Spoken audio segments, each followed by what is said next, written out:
Gracias por la invitación. Muchas gracias, Jorge, a ustedes. Muchas gracias, doctora Miriam. Entonces, el día de hoy nos acompaña nuestra invitada, la doctora Miriam Edith Barón, abogada de la Universidad Nacional de Colombia, psicóloga especialista en Derecho Administrativo, magíster en Docencia, doctorado culminado con mención honorífica, summa cum laude en Gerencia Pública y Política Social de la Universidad Baja California en México. Cuenta con diploma superior en Gestión y Control de las Políticas Públicas por la Facultad Latinoamericana de Ciencias Sociales, Flaxo, en Argentina. Actualmente es docente de la Facultad de Derecho, sede Campus Nueva Granada, la Universidad Militar Nueva Granada, miembro del Grupo de Investigación Red de Estudios Sociojurídicos Comparados y Políticas Públicas, Red CIP, miembro de la Red Internacional de Estudios Comparados de Derecho, Filosofía, Sociología, Historia y Humanidades, docente y tutora a cargo del semillero Gobierno y Desarrollo. El día de hoy la doctora Miriam nos acompaña. Muchísimas gracias. Muy buenos días. Primero, ¿me escuchan bien? ¿Confirmo? Sí, señora. Bueno, perfecto.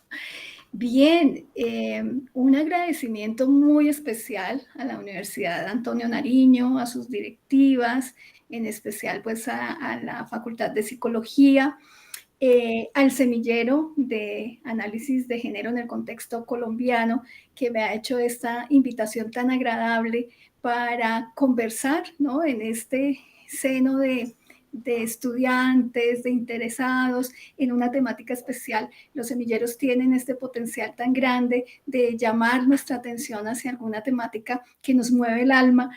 Y bueno, eso es un poco lo que quiero compartirles en el día de hoy. Ante todo, agradecer el espacio y voy a compartir con ustedes una presentación.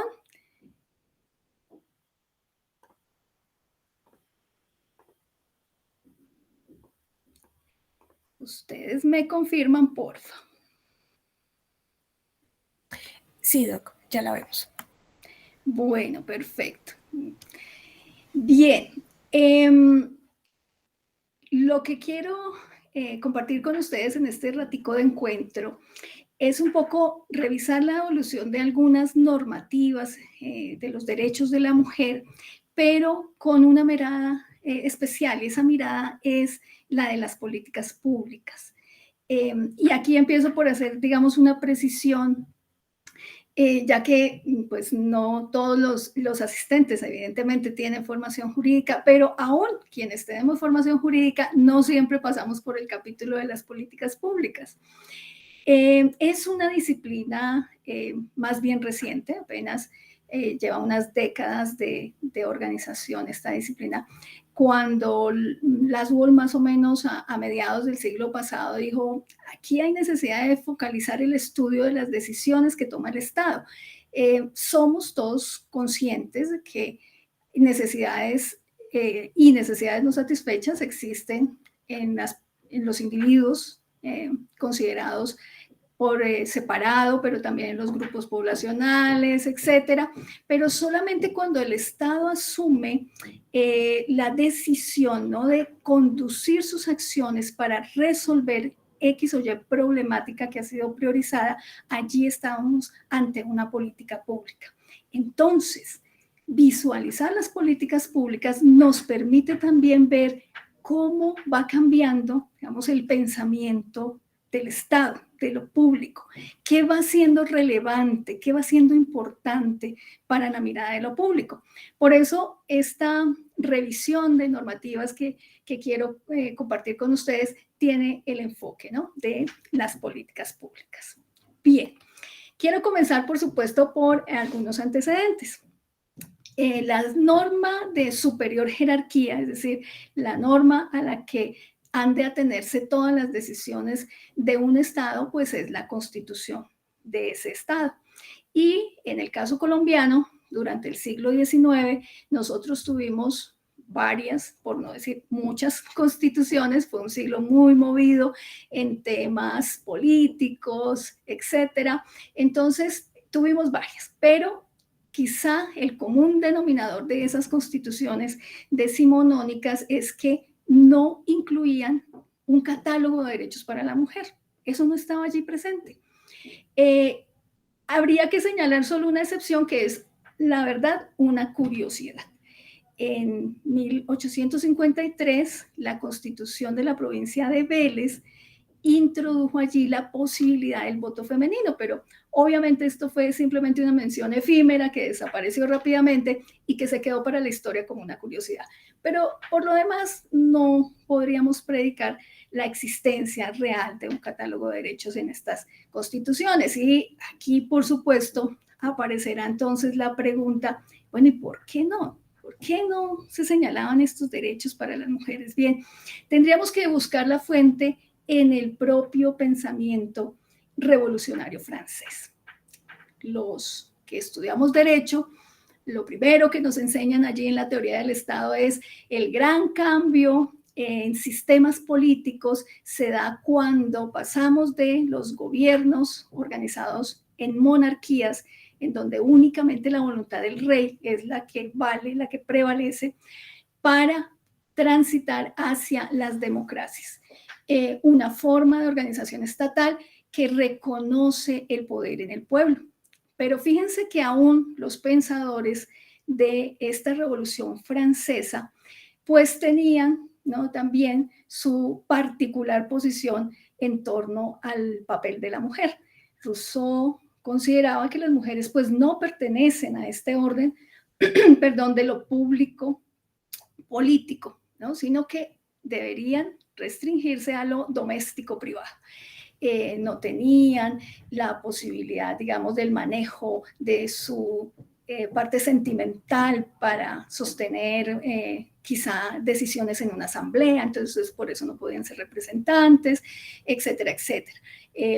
Claro, si nosotros nos vamos a leer el Emilio, bueno, allá hay algunos elementos en los que se reconoce el valor de la mujer para la educación, etcétera, pero digamos, las mujeres no estaban invitadas a este escenario de lo público. También hay que reconocer que las fuentes de las que se nutrían los textos constitucionales latinoamericanos y por supuesto el colombiano, no solamente estaban allí en el pensamiento francés, sino también en la tradición jurídica española. Entonces, cabe mencionar aquí esta Constitución de Cádiz, 1812, en donde, como lo señalan varios autores, pues la mujer fue deliberadamente invisibilizada. Es decir, estaba hasta allí muy claro que la mujer no estaba invitada al pacto social, ¿no?, del que nos habla Rousseau. El asunto del Estado y el asunto de lo público, pues de ninguna manera la incluía. Pero también ha de señalarse que no simplemente la mujer era invisibilizada, es que se le negaban de manera abierta unos derechos principalísimos. Es decir, la mujer estaba excluida. ¿De qué? Primero, del derecho al voto, el más importante en una sociedad democrática, porque si hemos dicho que la fundamentación de la democracia nos lleva a considerar que el poder está en el pueblo. ¿Por qué está allí el poder? Pues porque el pueblo tiene la posibilidad, el valor, en últimas, el poder de decidir, ¿verdad? Elegir y ser elegido. Entonces, cuando la mujer no puede participar, pues no solamente se le excluye de la toma de decisiones, sino que se le excluye de la posibilidad de representar sus propios intereses y en un futuro cambiar la situación de cómo se está viviendo. Pero no solamente esto, las mujeres también fueron excluidas incluso del manejo de sus propios bienes. Tuvimos en Colombia una época en la que la legislación señalaba que la mujer casada quedaba incapacitada para manejar sus bienes. Entonces, los bienes los manejaba el marido. Y por supuesto existen muchísimas historias de mujeres que tuvieron a su nombre bienes cuantiosos, riquezas, que fueron despilfarradas por sus maridos y pues no pasaba nada porque eran ellos quienes podían dar ese manejo. Como si esto fuera poco, también fueron excluidas de la elección de su estado de vida, ¿no? Y aquí hay que traer a colación la incidencia de otros cuerpos normativos, como en el caso colombiano, el Código Civil de Bello, que llamamos nosotros, es decir, el Código Civil colombiano inicial, que responde a otros cuerpos normativos latinoamericanos, se identifica con ellos como el Código Civil chileno, en donde se establece un régimen para el divorcio que es totalmente diferenciado para la mujer que para el varón.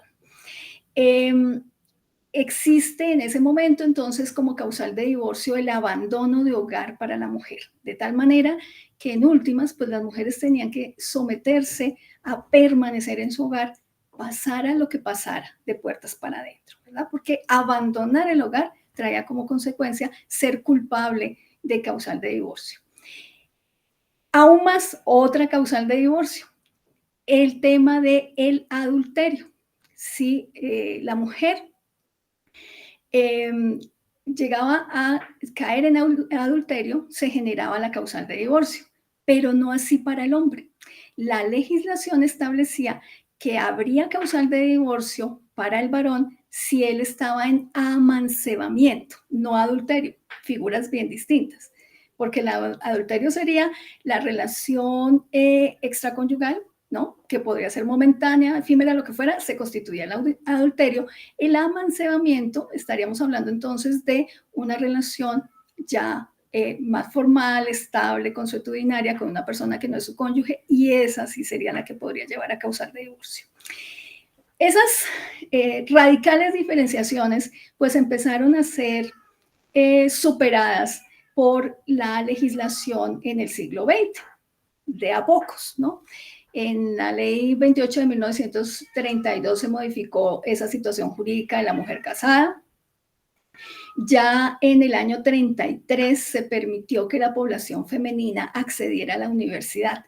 Fíjense ustedes, esta virtud que tenemos y esta dicha que tenemos, las damas que están presentes en el día de hoy conectadas a este momento de encuentro, de ocupar aulas en la educación superior, es algo que apenas llevamos 90 años disfrutando. No es que haya sido un privilegio toda la vida, ¿no? Llevamos apenas 90 años con este derecho. Y miren todo lo que hemos logrado, ¿no? Y seguramente que vamos a lograr mucho más. En fin, poco a poco se fueron dando esas transiciones y la más importante, definitivamente, en el año 54, acceder al voto. Porque en la medida en la que la mujer puede votar, puede elegir, puede participar, pues obviamente empieza a cambiar todo este panorama jurídico. Claro, podríamos mencionar otra serie de normas en el siglo XX, pero yo quiero rápidamente llegar a la Constitución de 1991. Perdón, aquí voy tomando agüita. Y les ofrezco excusas por el gato del vecino, pero bueno, ahí lo vamos a tener de fondo. Bien, la Constitución del 91, que como todos sabemos, pues surge de esta Asamblea Constituyente, una representación de los distintos pensamientos que estaban en furor en Colombia para ese momento, plasma una manera distinta de ver a nuestro país y allí el tema de la mujer pues tenía que estar presente. Primero, en el artículo 13, ¿no? Que no solamente establece un principio general de igualdad, sino que prohíbe la discriminación en razón del género. En el artículo 40 vamos a encontrar una garantía especial para la participación de la mujer en la administración pública. Ya se tenía un medio siglo de ejercicio al voto, por supuesto, pero era necesario señalar que no solamente para elegir, sino para administrar lo público, pues también la mujer tendría un espacio allí. Los artículos 43 y 53 van más allá en cuanto atribuyen una especial protección para la mujer. El artículo 43, que es este que dice el varón y la mujer pues tienen iguales derechos y demás, va a señalar que en todo caso habrá una especial asistencia y una especial protección para la mujer. Al igual que el artículo 53, que se trata del derecho al trabajo, va a señalar cómo, pues, a todo el mundo se le debe garantizar su derecho laboral, etcétera, pero a la mujer de manera especial con la protección a la maternidad. Entonces, de allí se va a derivar, por supuesto, licencia de maternidad, licencia de lactancia y muchos otros derechos que se han venido concretando con posterioridad. Podríamos relacionar otros artículos, pero digamos que estos son la base y la fundamentación para lo que quiero tratar con ustedes. Bien, dado que los principios están allí ya señalados y adoptados en la Constitución de 1991, ahora, ¿cómo se concretan esas políticas públicas? La expresión de la política pública, pues a veces va a estar en documentos que llevan esa denominación, a veces en normativas. Y aquí vamos a hacer como un poquito el recorrido para ver cómo se abrió paso, ¿no? Comenzando por este COMPES 2626 de 1992. Todos sabemos, el Consejo Nacional de Política Económica y Social, COMPES, es en últimas el que define las líneas de acción del Estado. Entonces, las políticas públicas se definen allí y en el 92 adoptó la política integral para la mujer como un primer paso, que fue seguida en el año 1994 de la política de participación y equidad de la mujer. Al año siguiente, en el 95, encontramos que a través de la ley 188 se creó además la Dirección Nacional para la Equidad de la Mujer. Entonces, concentrar en un organismo del Estado este direccionamiento de políticas para que además pues pudiesen tener trazabilidad en los niveles nacional, regional y local. Para el año 2000 se da un paso adicional y es la posición de las mujeres en el cumplimiento de lo público, digamos, en la función pública, específicamente en las posiciones de dirección. Esta ley 581, que se llamó también la ley de cuotas o la conocemos como la ley de cuotas, estableció que es obligatoria la presencia mínimo de un 30% de mujeres en el máximo nivel decisorio.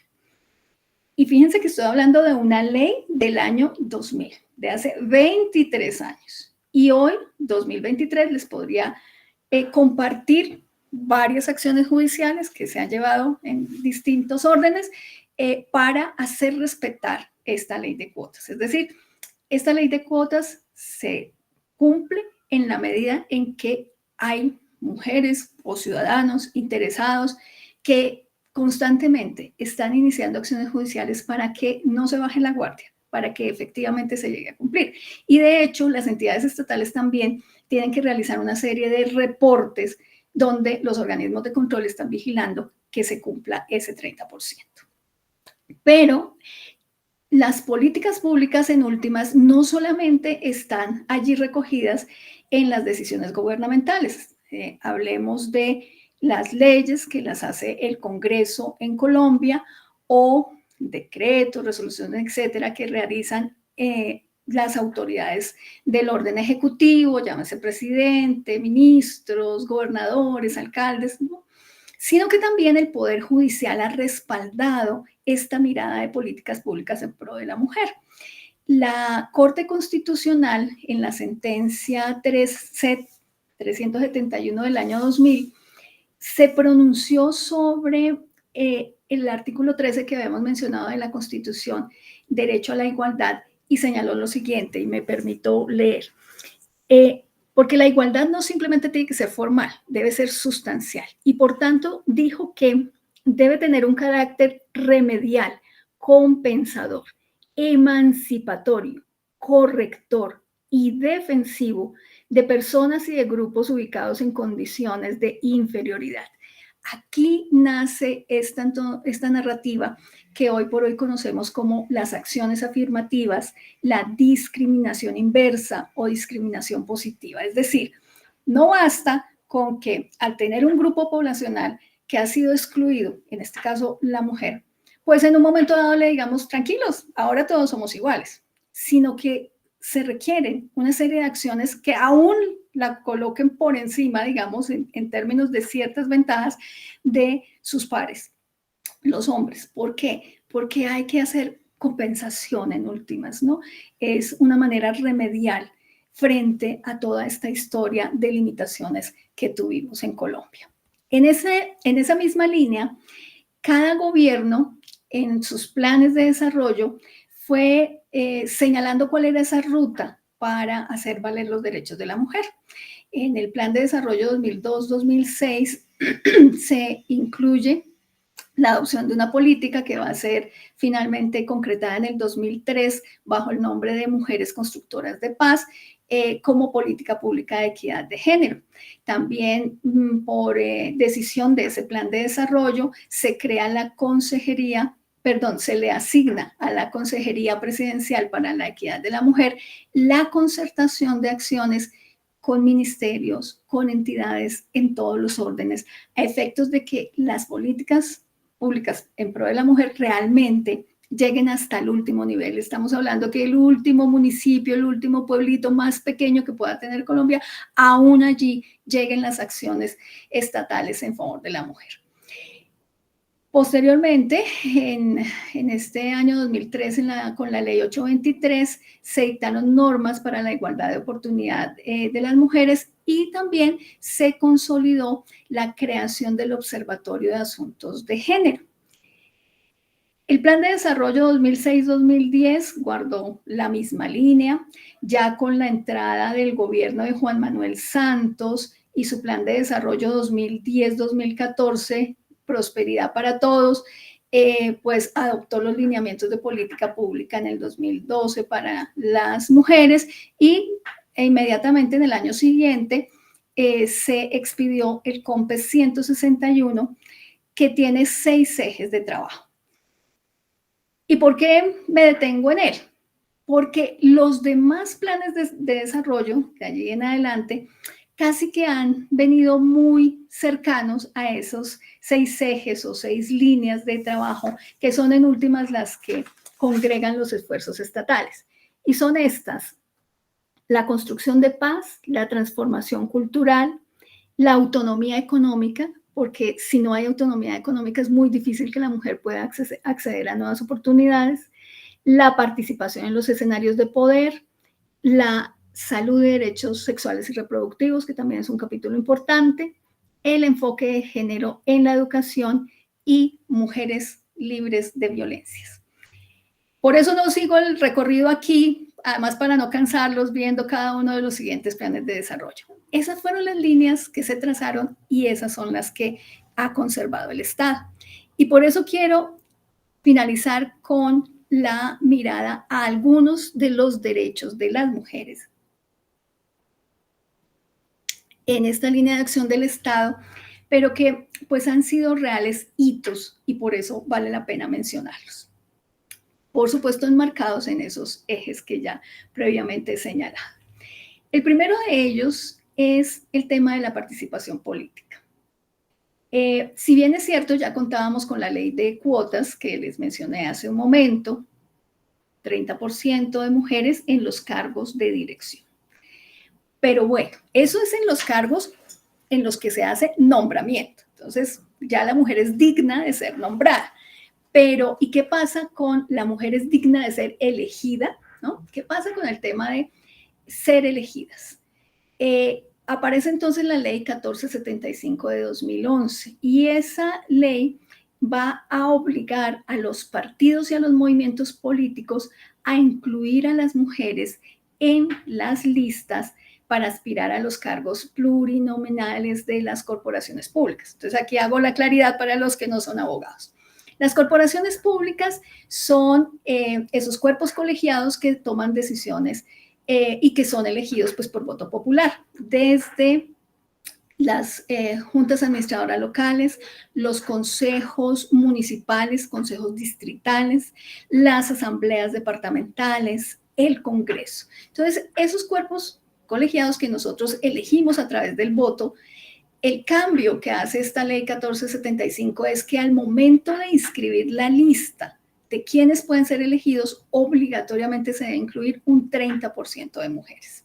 Pero no solamente eso, esta ley también genera unos incentivos financieros de acuerdo al número de mujeres que efectivamente salgan elegidas para ese partido político, porque ustedes saben que en Colombia el Estado financia las campañas políticas de tal suerte que de acuerdo al número de votos que se obtienen, luego hay como una, digamos, una recompensa, ¿no?, en dinero que le da el Estado a ese partido político. Entonces, hay un incentivo allí especial cuando se trata de mujeres elegidas. Y también establece que de los recursos financieros que manejan los partidos políticos deben destinarse a alguna parte a la promoción y educación en liderazgo político.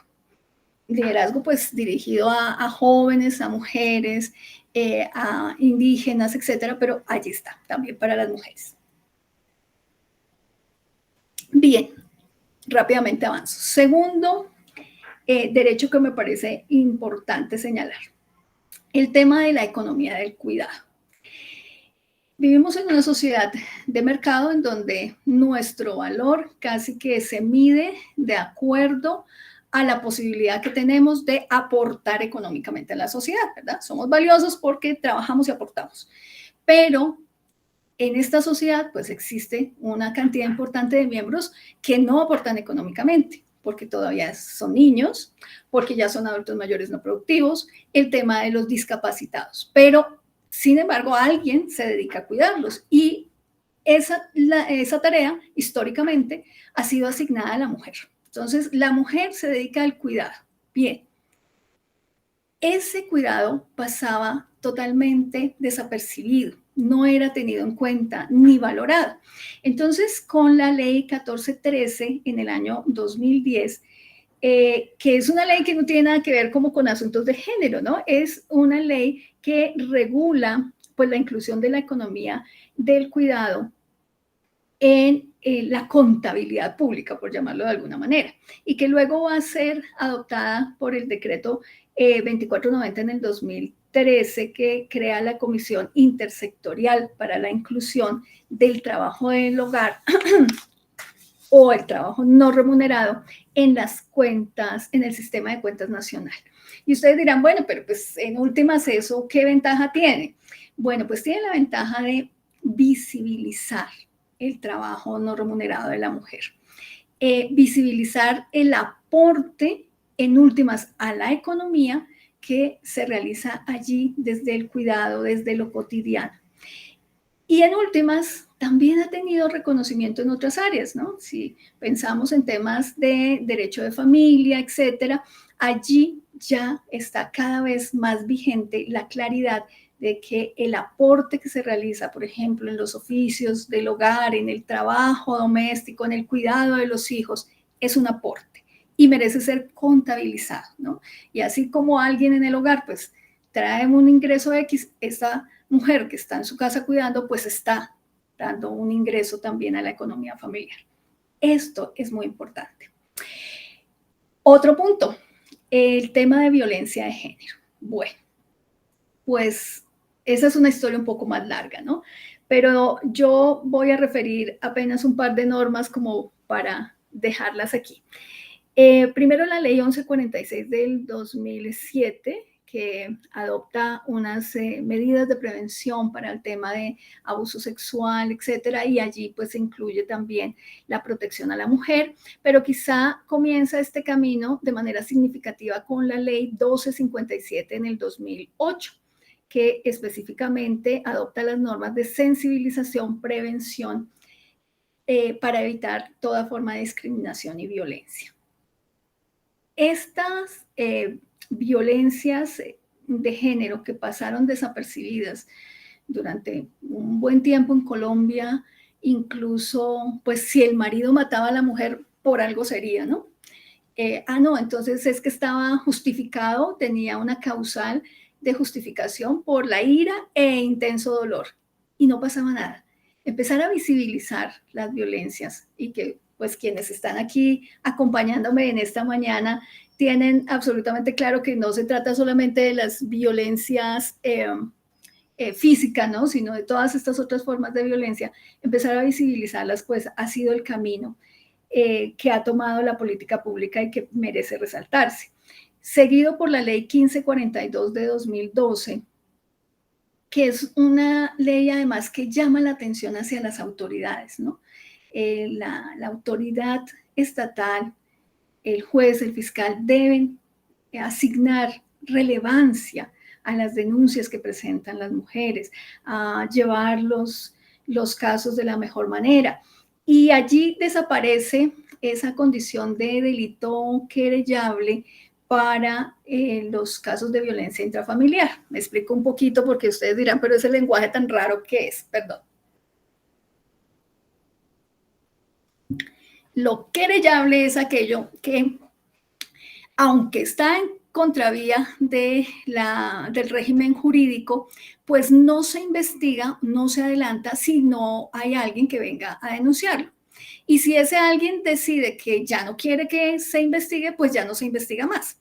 Entonces, imaginemos quizá el delito más grave, un homicidio. Pues no, si hay un homicidio y aquí está el cuerpo, no va a la fiscalía a esperar. Esperemos a ver si alguien viene a denunciarlo, y si no lo denuncia, pues yo no lo investigo, ¿verdad? De igual manera, no podría alguien decirnos, y fiscalía, ya no investigue más, que ya no queremos saber quién fue el que mató a esta persona, ¿verdad?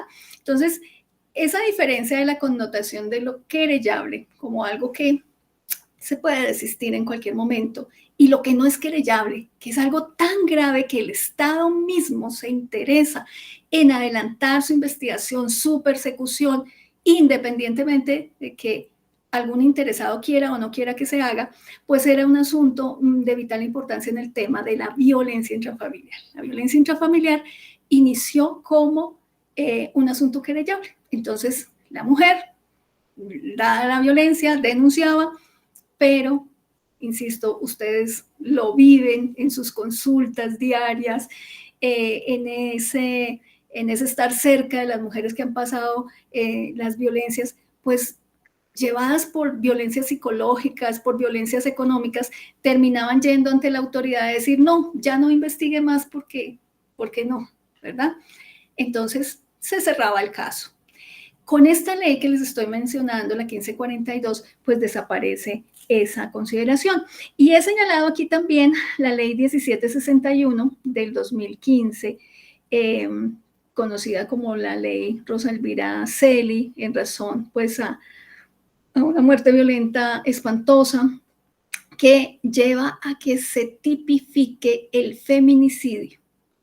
Feminicidio como un tipo penal especial. Ya no es simplemente el homicidio de cualquiera, es el feminicidio, el matar en razón al género.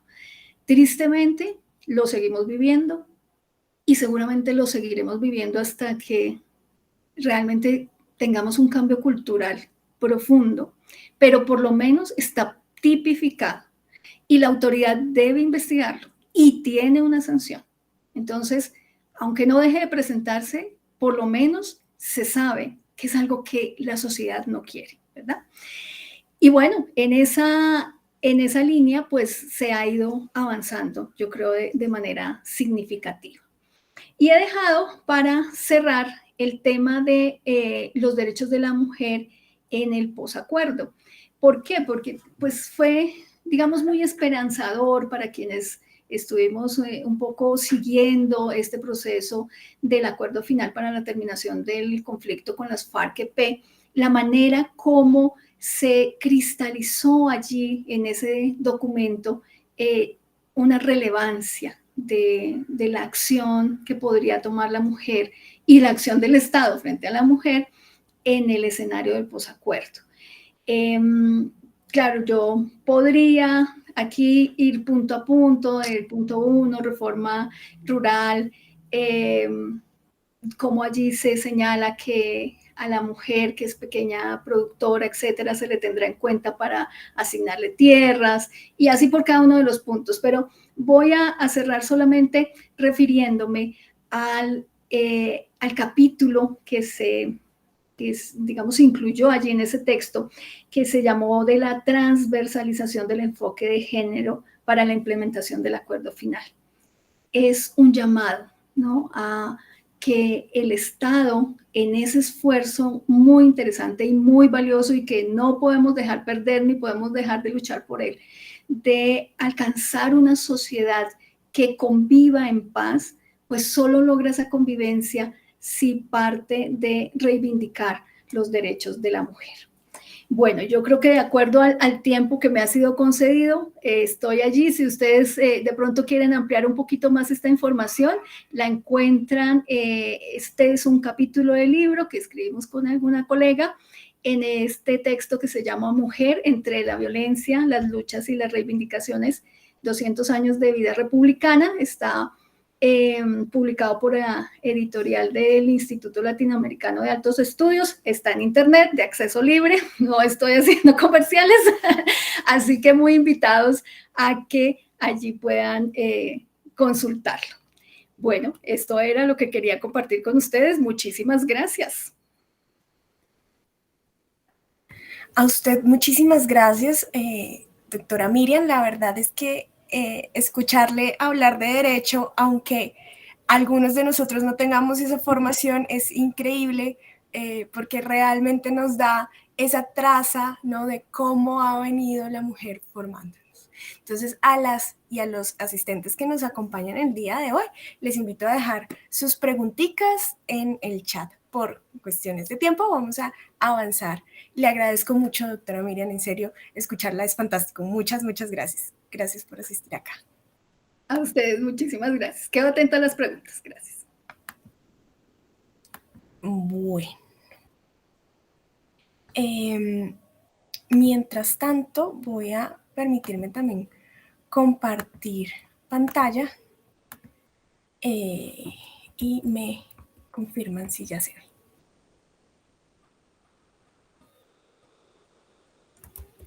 Sí, profe, ya se ve.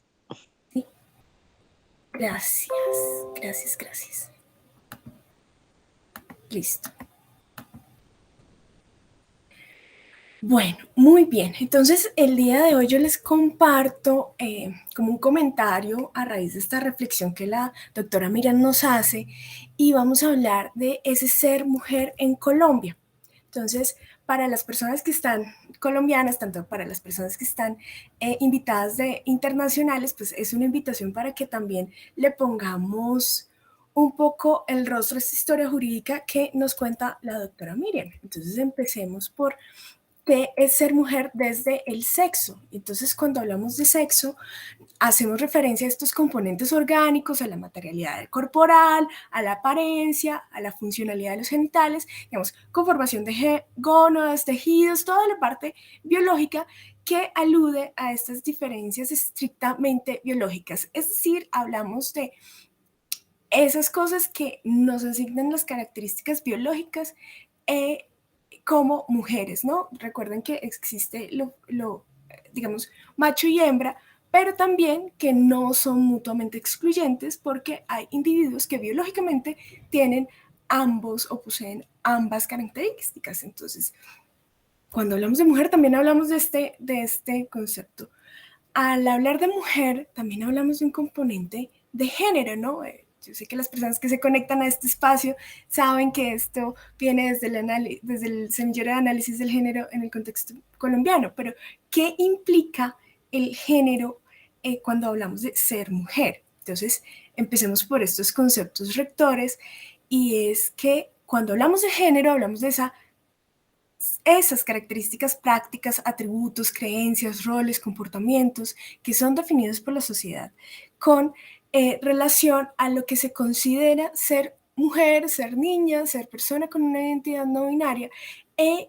Digamos que esta construcción, que aquí lo pongo como esa construcción social, también determina qué se espera, qué se permite, qué se valora de ser mujer en un contexto determinado. Entonces, también hablamos que el género es ese producto de las relaciones entre las personas y que puede reflejar las distribuciones de poder entre ellas. No es un concepto estático, sino que cambia con el tiempo, el lugar, y cuando las personas o los grupos no se ajustan a estas normas, ¿no?, a estos roles, a estas responsabilidades, a estas relaciones asociadas, suelen ser objeto de estigmatización o exclusión, incluso de discriminación. El género, digamos que sí interactúa con el sexo biológico, pero no es lo mismo. Hablamos de conceptos completamente diferentes, así que hablamos en términos de ser mujer de género de una construcción social y cultural que confiere o nos confiere a nosotras como mujeres unas conductas esperadas dependiendo si somos mujeres o no. ¿Me confirman? Sí, sí. Ay, sí, sí. Sí. Sí, profe. Gracias. Bueno, vamos a hablar en este pequeño comentario que les traigo sobre ser mujer, pero desde una mirada colonial. Digamos que la colonialidad del género es un concepto que más bien que lo propone una argentina que se llama María Lugones en el 2008, que habla de una complejización del concepto de colonialidad del poder construido ya de Aníbal Quintana en el inicio de los 2000.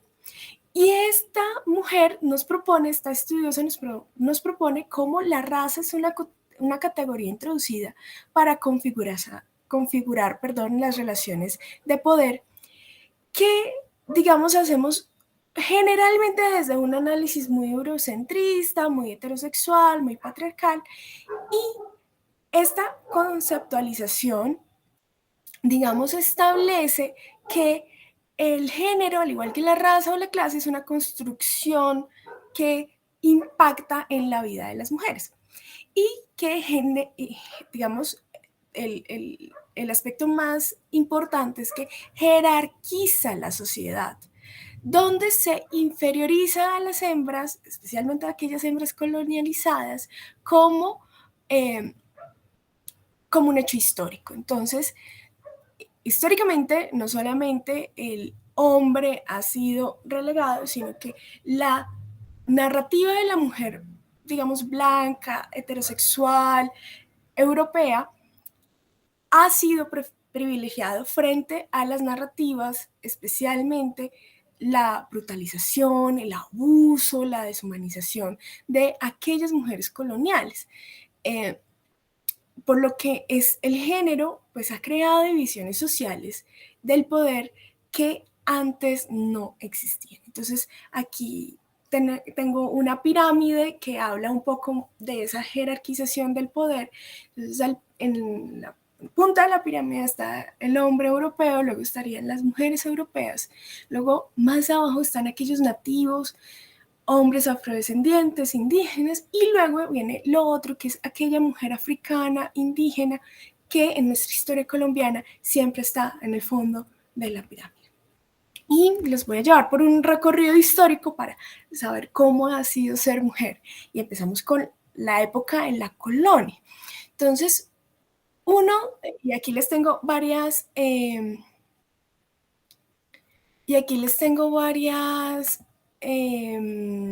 como imágenes. Desafortunadamente las imágenes no son de tan buena calidad debido a que pues son un poco recogidas de digamos, aspectos históricos, entonces la mejor calidad no es. Pero hablemos un poco de la colonia, cómo era ser mujer colombiana en la colonia.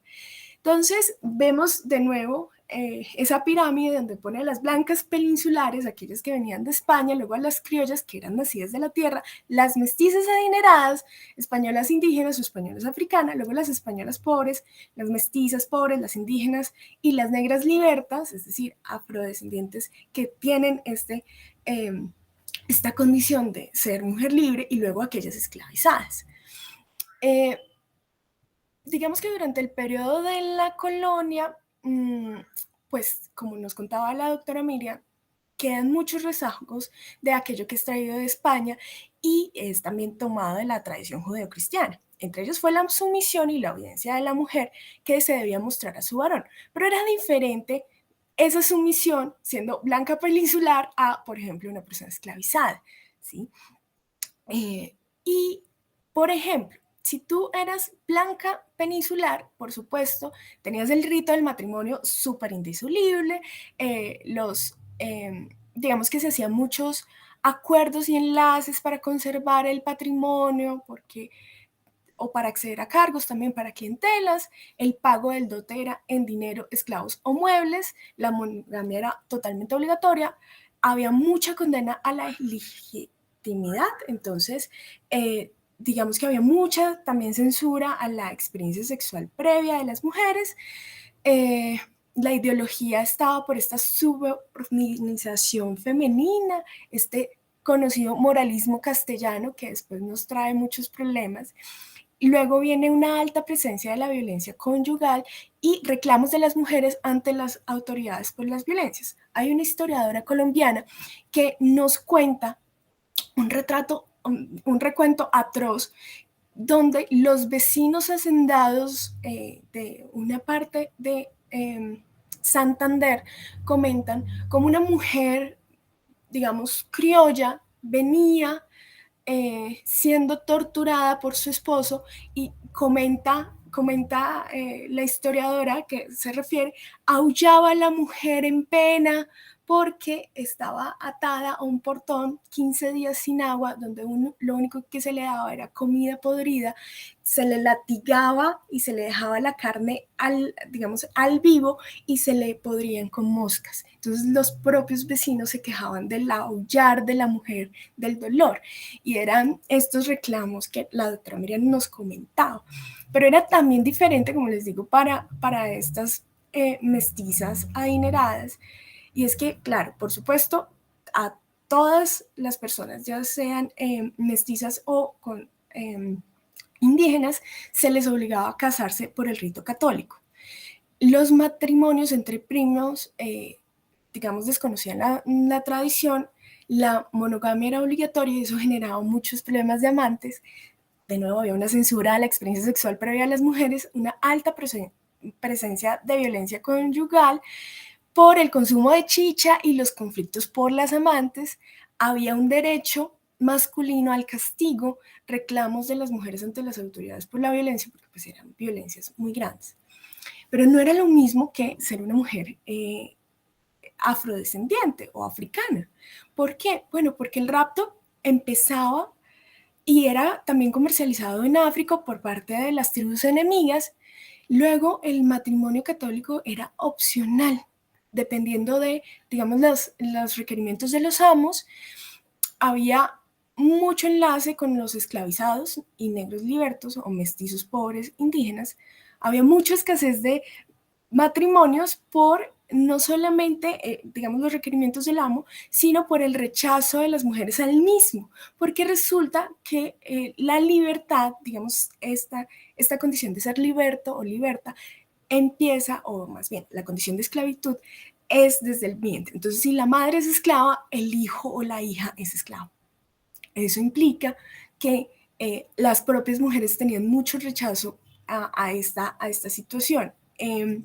Constantes abusos sexuales por parte de los amos, alta ilegitimidad y alto pues índice de madres solteras.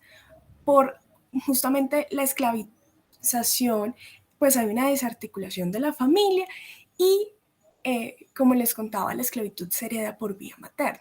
Entonces, en ese orden de ideas, las mujeres castellanas, independientemente de quién era, pues no podían estar solas. Siempre se necesitaba una persona que estuviera protegiéndolas. Y entonces tenemos los 4 hombres de toda mujer de la colonia, y primero era el padre o el hermano quien decidía con quién te casabas, luego venía el esposo quien hacía cargo de los bienes, y si enviudaban, pues era el hijo mayor, el alcalde o padre general de los menores, ¿sí? En esa época las mujeres se nos consideraba como seres débiles, indefensos, que teníamos que ser protegidas, pero también se nos consideraba malvadas e inclinadas al pecado desde el tiempo pues, de la madre Eva. Tenemos aquí también en algunas pues, leyes, como decía la doctora Miriam, que generan también repercusiones en cómo se nos consideraba la mujer, ¿no? Y es que en la ley del toro, que es una ley de la colonia, pues allá se establece que la mujer no podía comparecer en un juicio sin licencia de su marido. Y que, por ejemplo, el adulterio podía ser solamente acusado por 3 tipos de personas. Y era el padre, el marido o cualquier extraño mayor de 25 años. Y como decía la doctora Miriam, digamos que aquí las mujeres eran más bien referentes a los bienes. Si se mataba a una mujer por adulterio, entonces, pues, digamos, era entendible, pero la dote y los bienes no se manejaba por esta persona. Digamos que el castigo era los bienes materiales. Sin embargo, en esta época, pese a todas las dificultades, hay algunas excepciones. Entonces habían algunas mujeres que incluso en la colonia hacían resistencia como colonias colombianas y eran las encomenderas, las hacendadas. Había también mujeres esclavistas, había mujeres comerciantes de pequeño trazo, es decir, yo consigo en un puerto mis artefactos y luego voy y los vendo en otro pueblo. Las ganaderas, las dueñas de tiendas, especialmente tiendas de chicha, las administradoras de dotes, que ya vienen más de la clase española peninsular, y algunas muy pocas beneficiadas que solicitaban el divorcio por sevicia. Entonces, incluso en esta defensa de las mujeres que sale en 1726, pues ya empieza a hablar de esa condición de la mujer en la colonia como, bueno, algo diferente. Yo sé que si estamos acá, tenemos sí o sí que ver a mujeres del mundo importantes. Acá tenemos a Olimpia, que hace la Declaración de los Derechos de la Mujer en 1784, y a María Wollstonecraft, ¿no?, que nos decía que no deseo que las mujeres tengan poder sobre los hombres, sino que tengan poder sobre sí mismas. Y esto es generalmente lo que nosotros conocemos como la visión del mundo. Pero ¿cómo era en Colombia? ¿Qué pasaba en los 1700 en Colombia? Entonces tenemos acá a María Manuela Beltrán Archila, una célebre mujer que rompió el edicto ahí en marzo de 1781 en el Socorro, que es una parte de Colombia, como señal de protesta ante las disposiciones arancelarias del rey. Y que gracias a eso se da el comienzo del movimiento insurgente preindependentista, digamos, conocido como la insurrección de los comuneros. La historia pues no permite registro alguno después de esta historia, pero sin duda alguna pues es gracias a esta ruptura que se empieza y se da paso al movimiento pues, de los comuneros, que es muy importante para la historia de Colombia.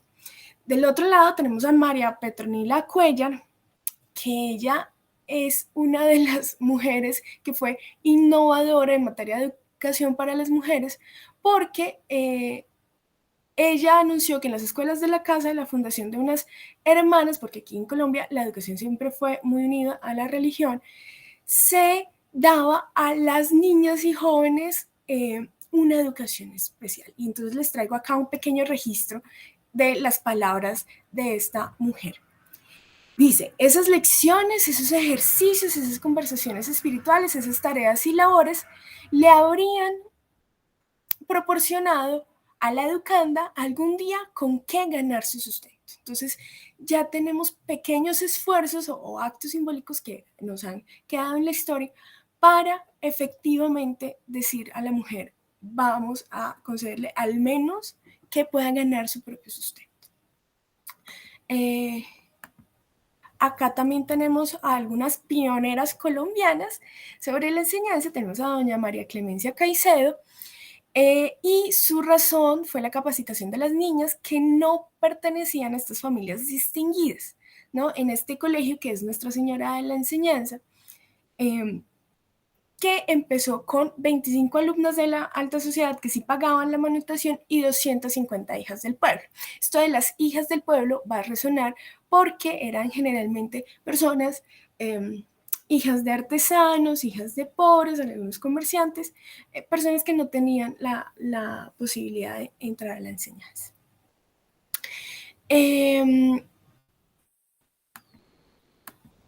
vamos rápidamente porque sé que se me acaba el tiempo. Y aquí empezamos a hablar de una de las célebres matronas, que fue doña Manuela Sáenz Santa María de González Manrique, que ella fue educada en asuntos de naturalismo, literatura, lengua francesa, italiana, latina, que ofrecía su casa para las conocidas tertulias de buen gusto, que para quienes de pronto lo sepan, fue gracias a que ella contaba con la presencia de varios intelectuales que se dieron los hechos del 20 de julio en Santa Fe de Bogotá, fecha que es festivo en Colombia, es fiesta en Colombia, porque es un hito importante en la campaña de independencia. Y es gracias a que ella gesta estos espacios que se puede dar, digamos, el núcleo, por lo menos ideológico, del movimiento, o por lo menos la centralización. Y aquí tengo a una de los aspectos más interesantes de la historia colombiana de las mujeres en 1700, y son las Juanas, también conocidas como las cholas o las mujeres, y eran esas mujeres combatientes en las batallas, generalmente al lado de sus maridos, que se trataban de mujeres hijas del pueblo.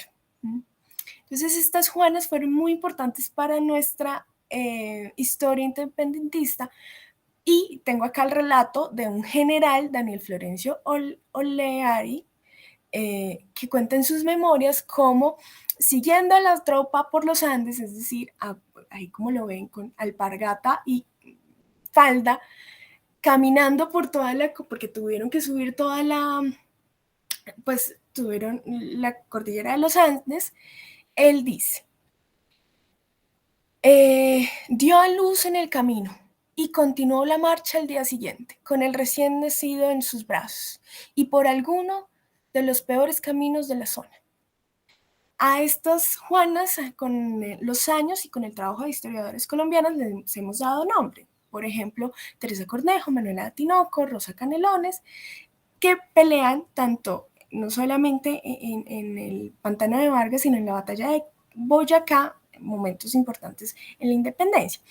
Tenemos un reporte de las Juanas en 1810 que hablaba de que las Juanas salen a defender la tierra de los negros para recordarle a los campesinos que también son hijos de Dios y merecen también pisar la tierra.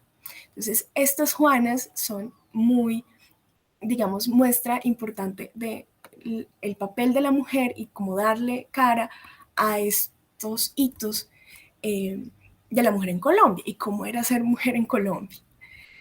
Llega ya la Ilustración neogranadina y no podemos no hablar de Policarpa Salabarrieta, conocida como La Pola, que no solamente hay una telenovela de La Pola, sino también un documental. Les invito a ver los documentales.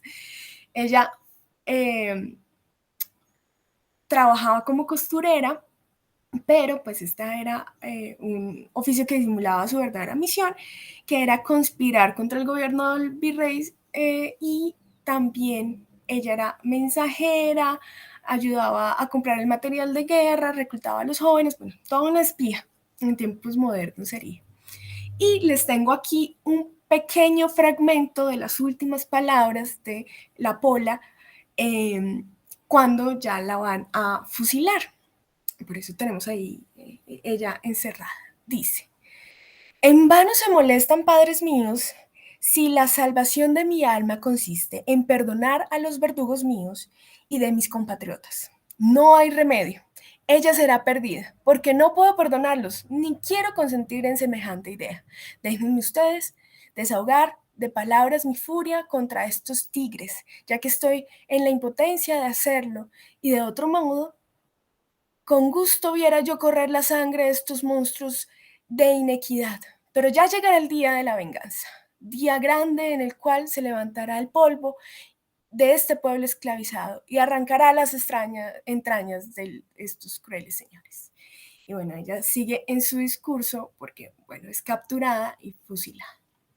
Tampoco podemos hablar de mujeres en estos tiempos si no hablamos de María Antonia Santos, ¿no? Ella era la tía de Elenita Santos, niña sacrificada por los realistas el 4 de agosto de 1819 durante la batalla de Río Pienta en Charalá. Entonces, hay un recuerdo histórico que dice, tal fue la ferocidad de sus voces y de sus voraces enemigos que aseguré con verdad que en el mismo templo fueron degolladas varias personas. Entre otras, la bella y virtuosa Elena Santos, quien después de su muerte la estrupó un soldado.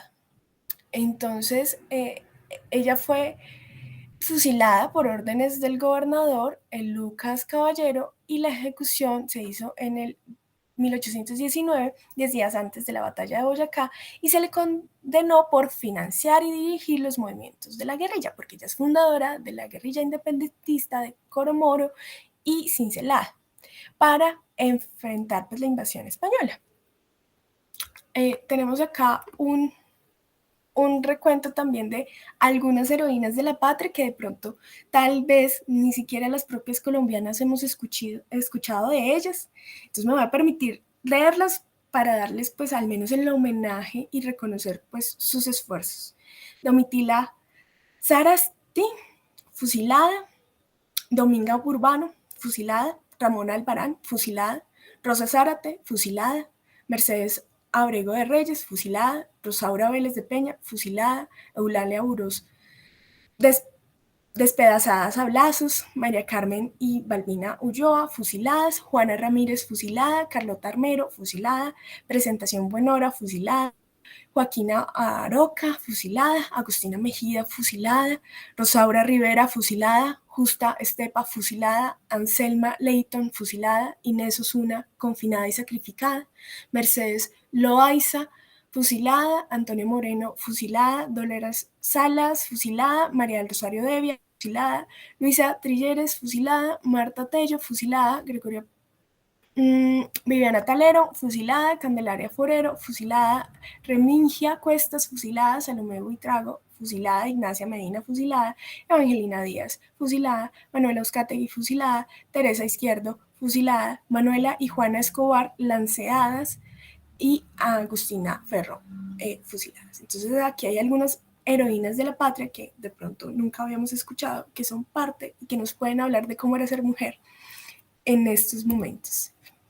Ya vamos avanzando y ya tenemos acá a María Cano, lideresa de Colombia. Ella fue reconocida como una pionera en muchos aspectos, donde hizo hincapié especialmente en la innovación para las mujeres y dedicó gran parte de su vida a defender los derechos de la igualdad y la justicia, y pues pasa a la historia como una incansable luchadora. Tenemos aquí a Soledad Acosta Samper. Ella fue novelista, 21 novelas, funda 5 periodos, es una mujer que realmente estuvo a la vanguardia, no solamente en términos de cultura, sino también de desarrollo y de voz hacia la mujer.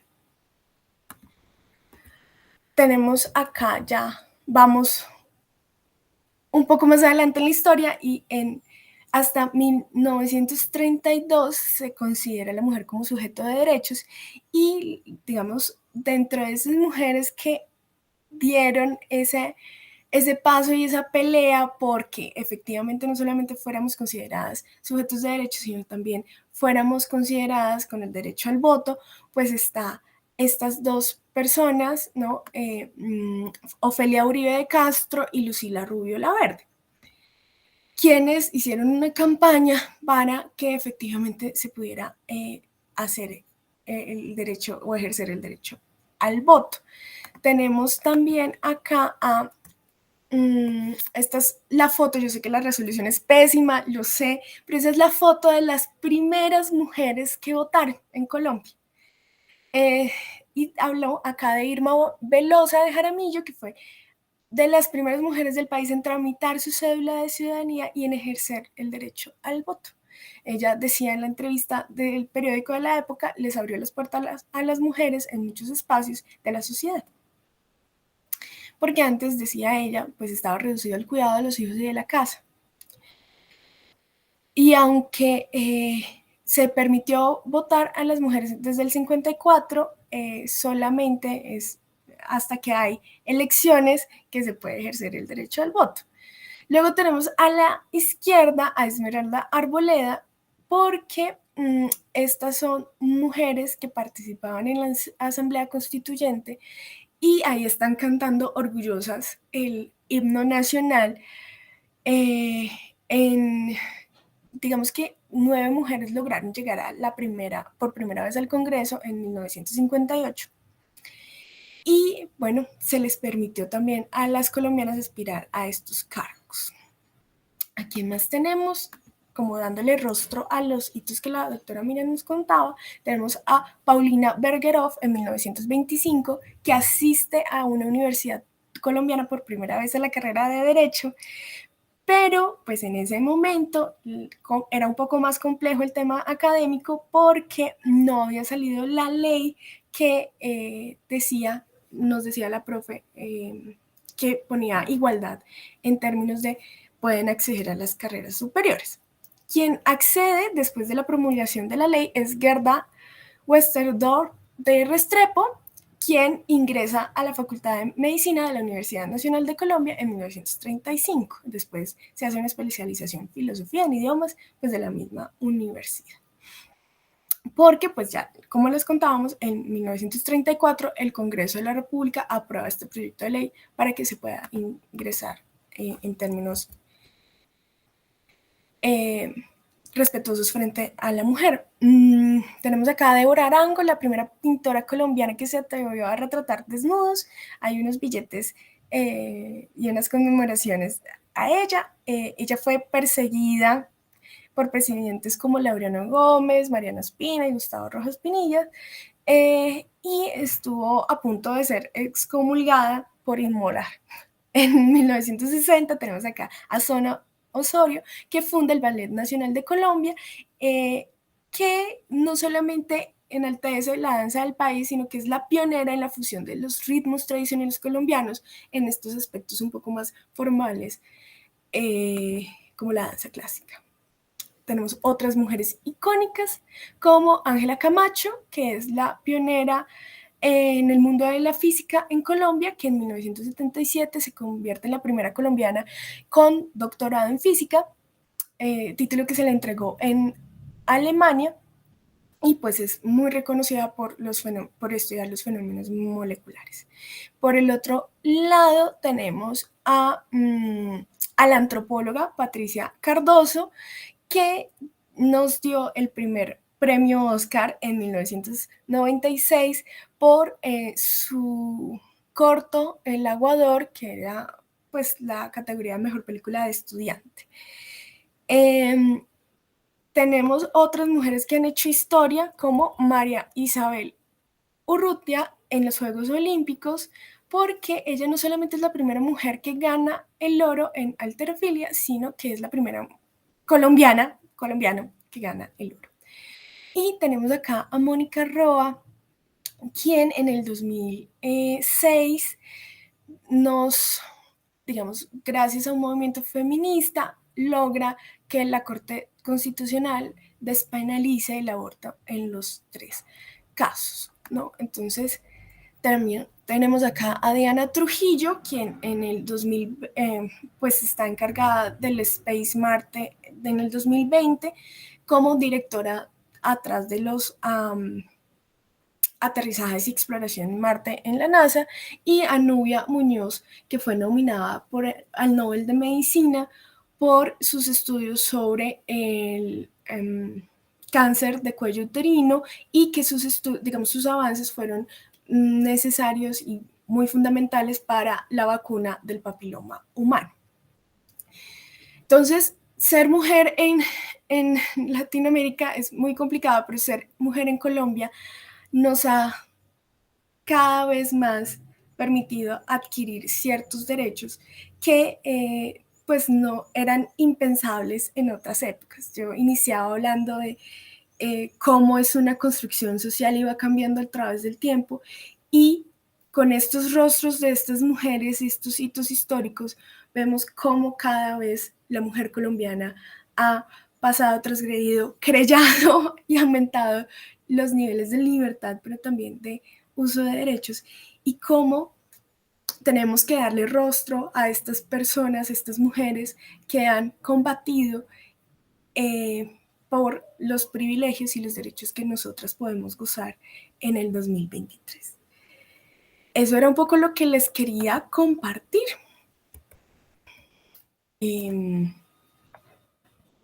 Así sé que me pasé un poquito del tiempo, pero les agradezco mucho. Doctora Miriam, tenemos acá una pregunta. ¿Cuál sería la gran carencia que se ha detectado en las políticas públicas con enfoque de género?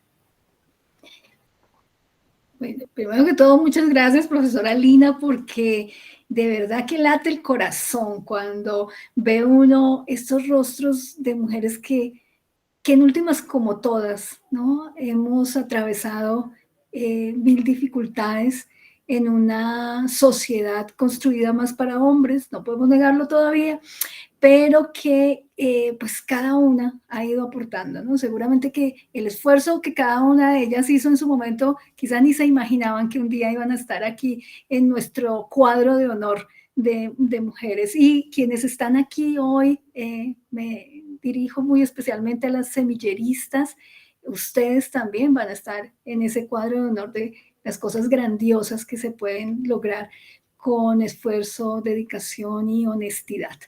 Bueno, y para dar respuesta a esa pregunta tan interesante, bien, yo diría lo siguiente. Hay que partir de que las políticas públicas tienen un ciclo vital. Ese ciclo vital incluye la formulación, la ejecución y la evaluación de las políticas públicas. Entonces, quien nos pregunta, bueno, ¿cuál sería esa gran carencia en las políticas con enfoque de género? Y aquí pues es evidente que el enfoque de género es amplio, incluye las realidades de otras poblaciones que han sido sesgadas y vulneradas a lo largo de la historia, pero pues yo hoy me he referido por razón al tema elegido exclusivamente a la mujer. Yo diría que en cuanto a la formulación de las políticas tenemos una gran riqueza. En general, hoy gozamos de políticas públicas con enfoque de género muy bien formuladas, pero falta el resto del ciclo vital, falta el cómo se ejecutan, ¿no? Y cuánto logramos que se participe en la evaluación de esas políticas públicas. Porque en general, mujeres y hombres somos un poco apáticos a participar en lo público, ¿no? Yo siempre les digo a mis estudiantes, y hoy me acompañan aquí un par de ellos, que a veces identificamos que lo público es lo de nadie. O sea, si eso es público, eso no es conmigo. Entonces, no nos acercamos para involucrarnos, ¿no? En esa, no solo en la toma de decisión, sino en ver cómo se está ejecutando, cómo se puede mejorar, cómo se puede hacer una buena evaluación de las políticas. De tal suerte que, a mi modo de ver, la gran carencia aún está en esos dos estadios, en la ejecución, que a veces no cuenta con suficientes recursos asignados, recursos económicos, medios en cuanto a talento humano disponible suficiente para implementar las políticas, y luego en la evaluación. Y ahí ya no es solamente un asunto del Estado, del gobierno, sino que es un asunto de todos nosotros, que debemos asumir cada vez más conciencia de que en la medida en que participamos, en la medida en que aportamos críticas positivas, constructivas, etcétera, pues vamos a tener una mejor evolución de estas políticas públicas. Muchas gracias. A usted, doctora Miriam, muchísimas gracias por esa respuesta. Creo que pues esa invitación que nos hace es muy valiosa, ¿no?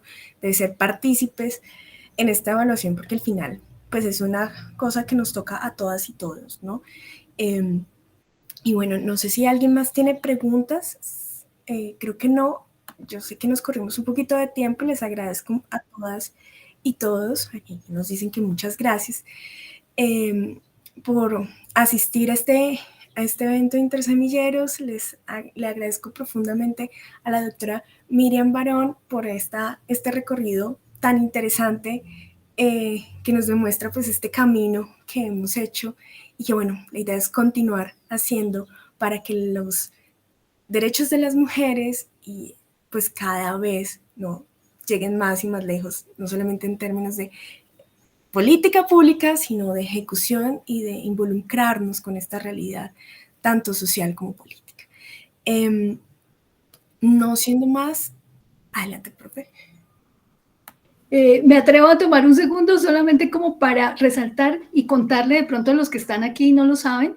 Estamos en este momento en ejecución junto con la profesora Lina Turtúrica y el Semillero, y pues con el apoyo de las directivas de la Universidad Antonio Nariño y de la Universidad Militar Nueva Granada, desarrollando un proyecto de investigación que justamente se enfoca en el papel de la mujer en el tema de región metropolitana Bogotá-Cundinamarca. Así que más adelante seguramente que vamos a tener otros eventos, otros momentos de encuentro ya con esa temática específica. Este fue un abrebocas sin duda, y les agradecemos mucho que se animen y que continúen en esta línea. Muchas gracias.